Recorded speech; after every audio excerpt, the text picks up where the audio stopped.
सांगमाने एक सुंदर कहानी की स्वागत करुछि आपनकु। एक जंगल थिला, एक सुंदर सकाळ थिला। आकाश नील, पवन मृद एवं सबु गछर शाखार चढ़ई माने खुशी रे चिड़ी चिड़ी करुथिले। सेठी जंगल रे दुई जण चढ़ई रहउथिले। एकर ना थिला चिन्नी और अन्यटे होउछि टुनी। सेमाने दुई जण बहुत भल सांग थिले। दिन भरी सेमाने आकाश रे उड़ुथिले एवं दाना खोजी आणुथिले एवं संध्या हेले गछ सिरा उपरे बसी एका परे एका कहानी कहूथिले। किछि दिन से एक असाधारण घटना घटिला। जंगल रे थिबा रास्ता पाखरे एक छोट मनीष आसी पड़िला। से थिला गाँर एक गरीब छुआ। ना थिला मनु। मनु अनाथ थिला। तांको माँ बापा बहुत दिन हेला नाहांती। से दिन से गाँरु खाइबा खोजिबा पाई बाहरी थिला, किंतु जंगल रास्ता रे बाटबणा हेई गला। चिनी और टुनी दूररू देखिले जे एक छोट मनीष गछ तले बसी दुखरे कांदुची। से माने आसी देखिले जे मनु भूक थिला और थकी जाइची।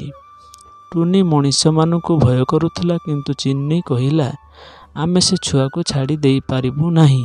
से आम परी एक जीव, ताकू सहायता करिबा आमर दायित्व।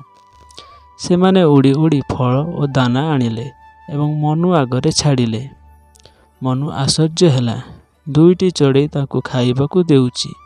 से हसिला, आखिरे लुह पोछिला और धीरे धीरे फल खाइला। सही दिनरू आरंभ होला एक नुआ संगात। मनु प्रतिदिन से गछ तले आसी बसुथिला। चिनी और टुनी तांकू देखी खुशी होउथिले। सेमाने आकाशरू नाना प्रकार फल आणुथिले। मनु तांको पाई माटी उपरे आनिथिबा चाउलर छोट छोट गुड़िक रखुथिला। मनु एमिति कहूथिला, तुमे मो सांग, मोर केही नाई, किंतु एबे मो पाखरे दुई जण सुंदर चढ़ई अछंती।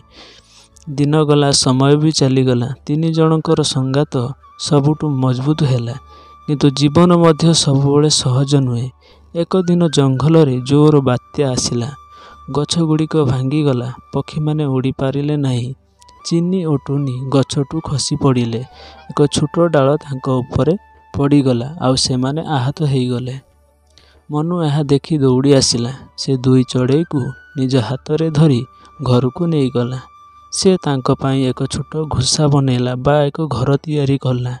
पत्र एवं कपड़ा रे रखी गरम कला।